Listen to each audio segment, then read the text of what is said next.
নমস্কার, hello everyone, আপনাদের সবাইকে ইংরেজি নববর্ষ ২০২৫-এর অফুরান শুভেচ্ছা। আমরা আজ 31 ডিসেম্বরে আমাদের প্রিয় ছাত্রীদেরকে নিয়ে খুব সুন্দর একটা অ্যাক্টিভিটির আয়োজন করি। সেটি হচ্ছে শেয়ারিং ইজ কেয়ারিং।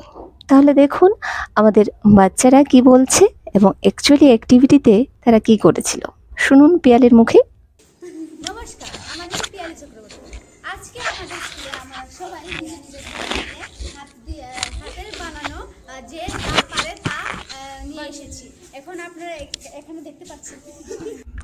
আচ্ছা, বলুন তো শেষবারের মতো আপনি কবে কার সাথে খাবার ভাগ করে খেয়েছেন? যে কোনো জায়গার মানব ইতিহাসের দিকে যদি আমরা তাকাই তাহলে আমরা দেখতে পারবো আমরা চারপাশের লোকেদের সাথে যেভাবে যোগাযোগ করি তাতে খাবার একটি বিশেষ ভূমিকা পালন করে। এটি আমাদের ব্যক্তিগত পরিচয় এবং অনুশীলনের মধ্যে গভীরভাবে নিহিত। সর্বোপরি খাবার একটি মৌলিক বেঁচে থাকার প্রয়োজন, তাই খাবার ভাগ করে নেওয়া প্রাথমিক স্তরে কল্পনাযোগ্য যত্নের সবচেয়ে বেশি শক্তিশালী কাজ।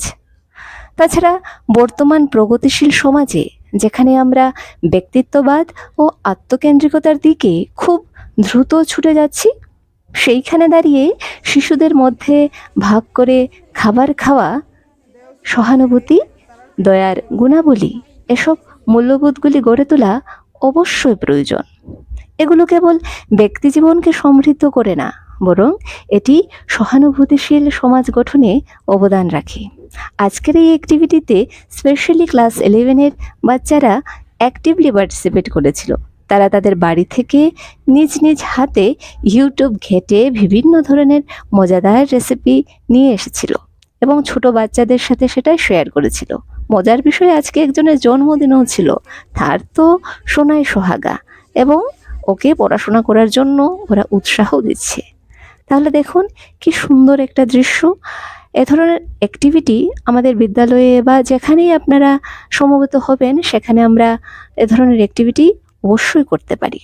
তাই নতুন বছরের প্রাক্কালে বাচ্চাদের সাথে এ ধরনের একটি অ্যাক্টিভিটি সুন্দর অনুভূতির সঞ্চার করেছিল সবার মনে, এবং তারা তো ভীষণ খুশি, কারণ সবার বাড়ির মজাদার খাবার ছিল, সাথে নিজেদের বানানো, তো তাই স্পেশালিটি একটু বেশিই ছিল। তাহলে দেখুন কি মজা করে খাচ্ছে ওরা। তো শেয়ারিং ইজ কেয়ারিং, এটা আমাদের সবসময় মনে রাখতে হবে।